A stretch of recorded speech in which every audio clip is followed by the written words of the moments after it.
Hari ini kita akan belajar di tema yang baru adik-adik, yaitu di tema 7 kebersamaan, subtema 1 kebersamaan di rumah, pembelajaran yang pertama. Mari adik-adik kita belajar dengan penuh semangat ya.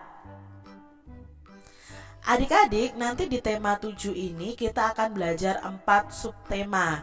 Nah, di subtema 1 itu tentang kebersamaan di rumah, lalu subtema 2 kebersamaan di sekolah, ya, subtema 3 kebersamaan di tempat bermain, dan subtema 4 kebersamaan di tempat wisata.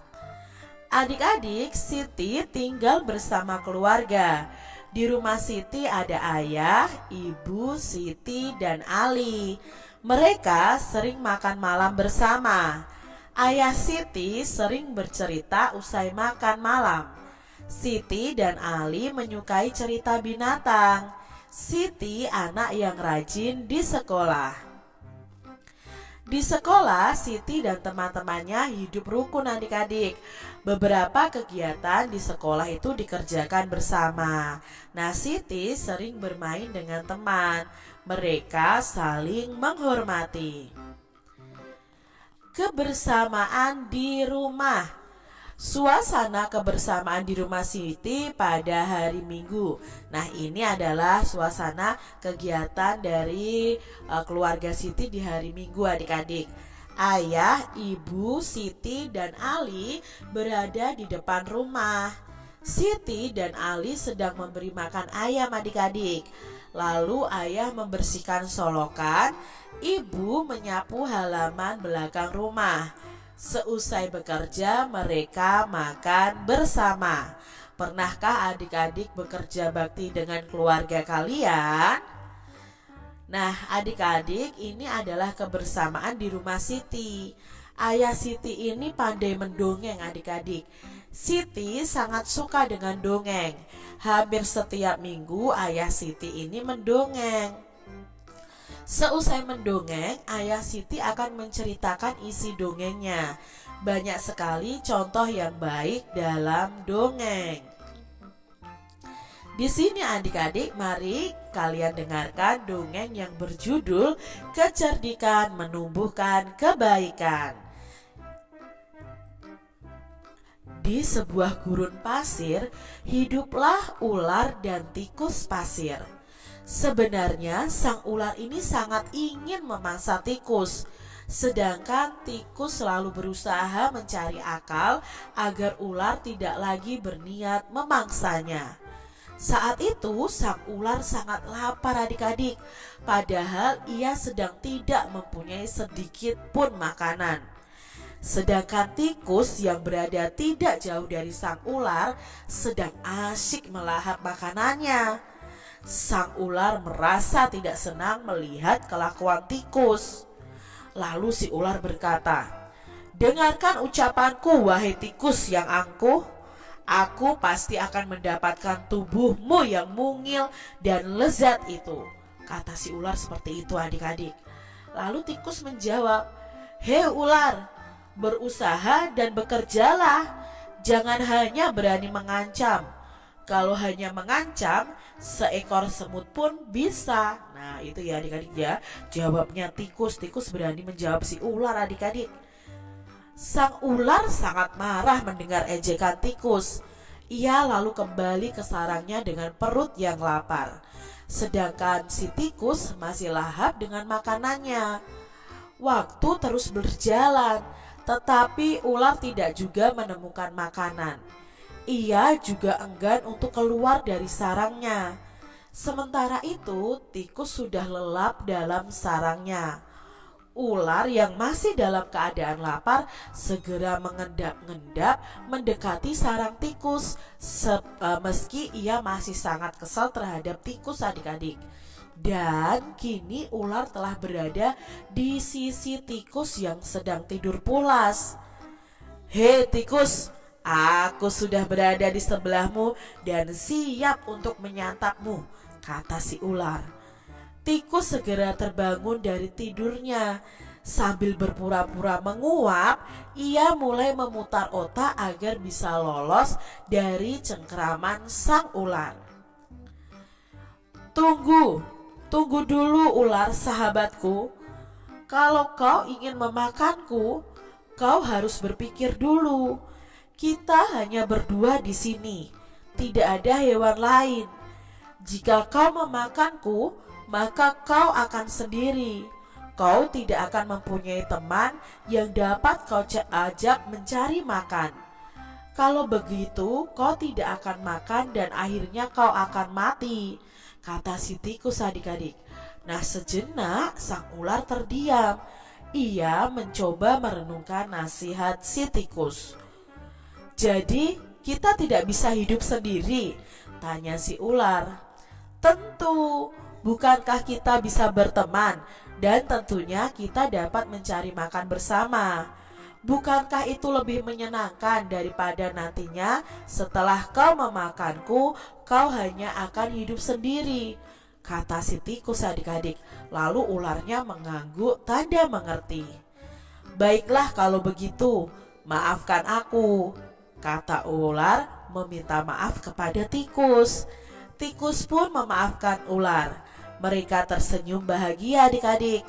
Kemudian mereka beranjak mencari makanan bersama-sama. Nah, cerita ini karangan dari Kak Nur Ngaini Solihati pada tahun 2007. Adik-adik, apa itu dongeng? Nah, dongeng adalah cerita yang belum diketahui kebenarannya. Jadi kebenarannya itu belum diketahui, termasuk dongeng tadi ya, tikus dan ular tadi adik-adik. Lalu salah satu contoh dongeng adalah fabel. Apa itu fabel? Fabel itu adalah dongeng atau cerita yang tokohnya adalah hewan atau binatang. Nah, dongeng fabel itu ada ciri-cirinya adik-adik. Simak dulu penjelasan berikut ini. Ciri-ciri fabel atau dongeng yang tokohnya binatang itu pasti yang pertama adalah menggunakan hewan sebagai tokoh ceritanya. Lalu tokoh hewan itu memiliki karakter dan sifat seperti manusia.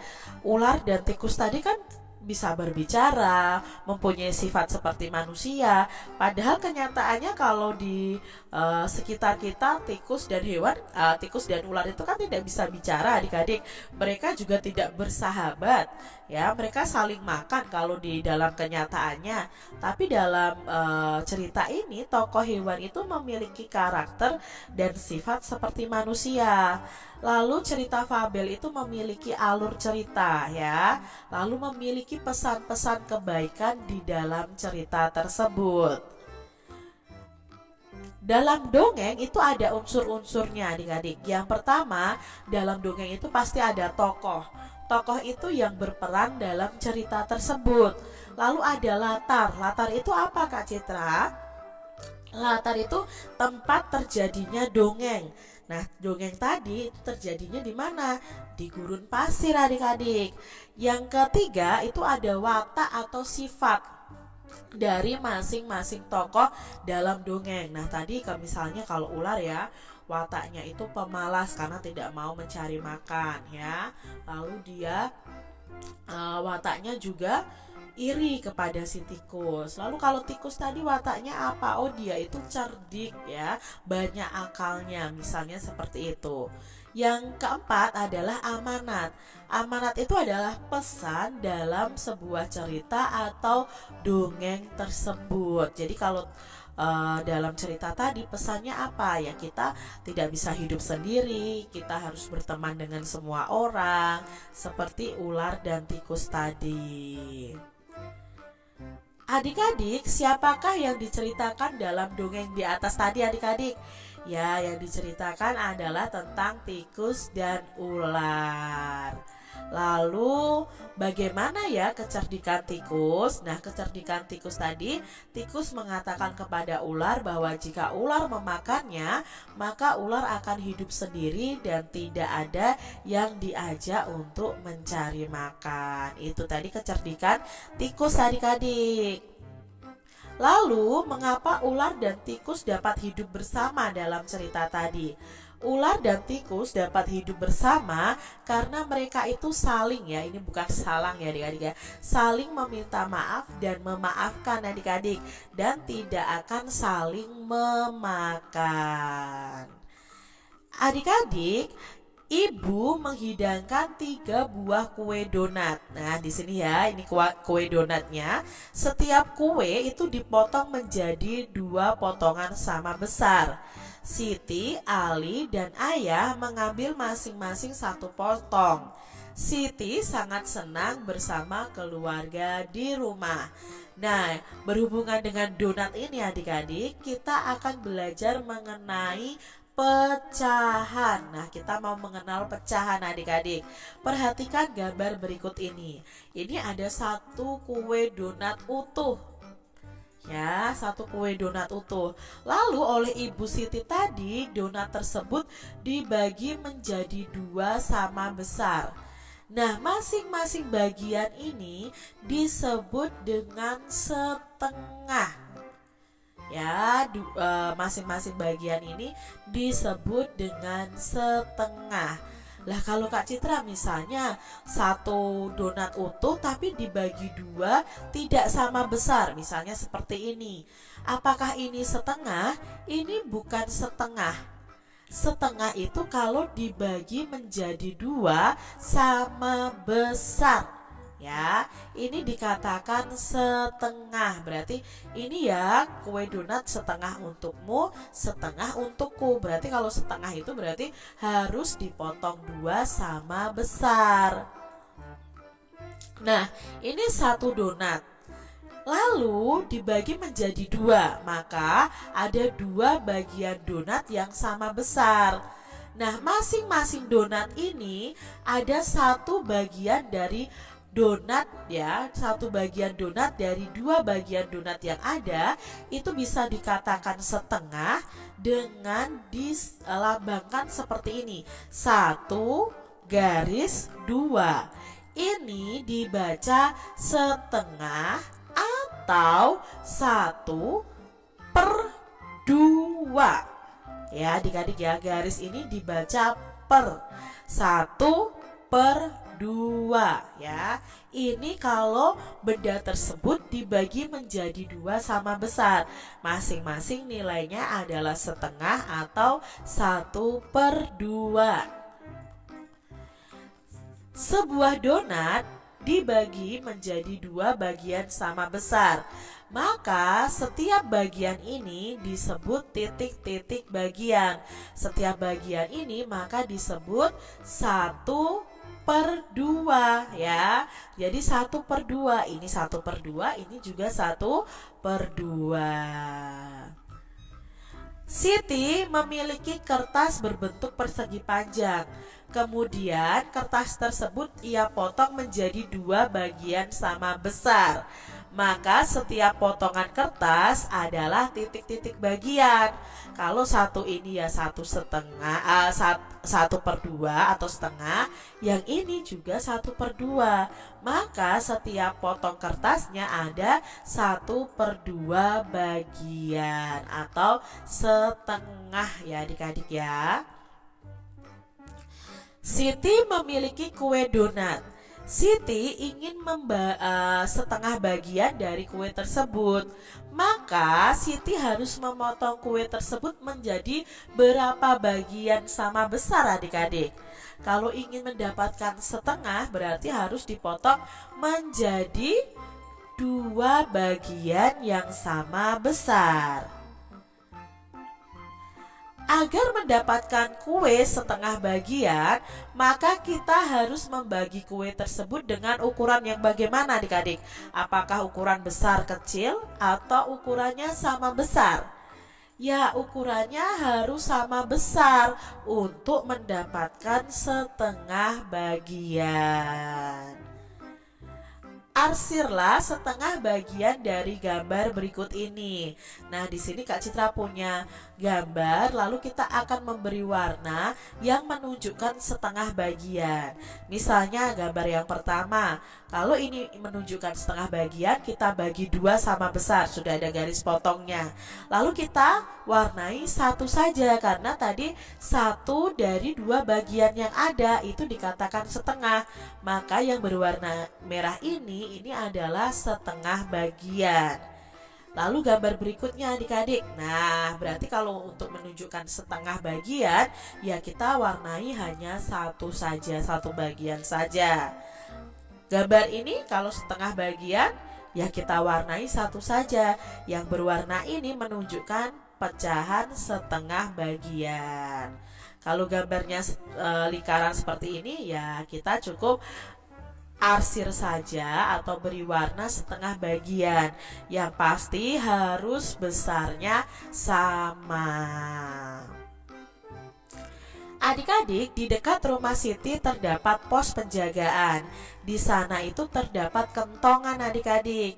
Kita dapat membuat bunyi kentongan bervariasi. Bunyi yang teratur dan berulang itu disebut dengan birama adik-adik. Nah, sekarang kita akan belajar membedakan bunyi kuat dan bunyi lemah. Di sini ada bunyi ketika kalian memukul meja. Bunyinya di sini adalah duk, dan ketika kalian bertepuk tangan itu bunyinya prok ya. Prok prok prok misalnya seperti itu. Nah, jika bunyi dua bunyi di atas itu dibandingkan, maka bunyi pertama, bunyi ketika kita memukul meja itu lebih kuat daripada bunyi yang kedua.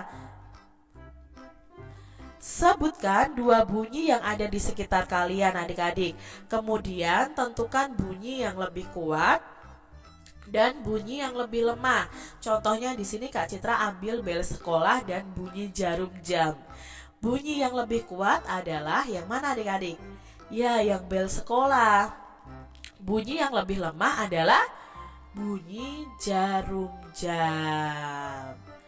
Lalu Siti menyebutkan bunyi yang dihasilkan oleh benda-benda berikut ini. Nah, ada bunyi tepuk tangan ya, prok tadi. Lalu ada dua tongkat yang dipukulkan, itu biasanya bunyinya tok. Lalu ada kentongan yang dipukul, itu biasanya tong tong tong ya. Bunyinya seperti itu. Nah, menurut adik-adik, bunyi yang paling kuat itu yang nomor berapa? Nah, bunyi yang paling kuat itu ditunjukkan nomor 3 adik-adik. Ya, nomor 3 ini bunyi yang paling kuat. Lalu bunyi yang paling lemah adalah nomor 2. Ini bunyinya yang paling lemah. Coba adik-adik kalian nyanyikan lagu Cicak-Cicak di Dinding dengan iringan bunyi kuat dan bunyi lemah. Nah, bunyi kuat itu di bagian depan ya. Lalu beberapa irama dapat digabungkan. Misalnya irama dari kentongan atau dari tongkat kayu yang dipukul. Bisa juga dari meja yang dipukul atau dari tepuk tangan. Ya, ini lagu Cicak-Cicak di Dinding misalnya adik-adik ya. Cicak-cicak di dinding, diam-diam merayap. Datang seekor nyamuk, hap, lalu ditangkap. Nah, kalian bisa iringi dengan misalnya tepuk tangan, pukul meja, tepuk tangan, pukul meja. Bisa diiringi seperti itu adik-adik. Itu lagu Cicak-Cicak di Dinding ya, atau Cicak judulnya karya Pak A.T. Mahmud.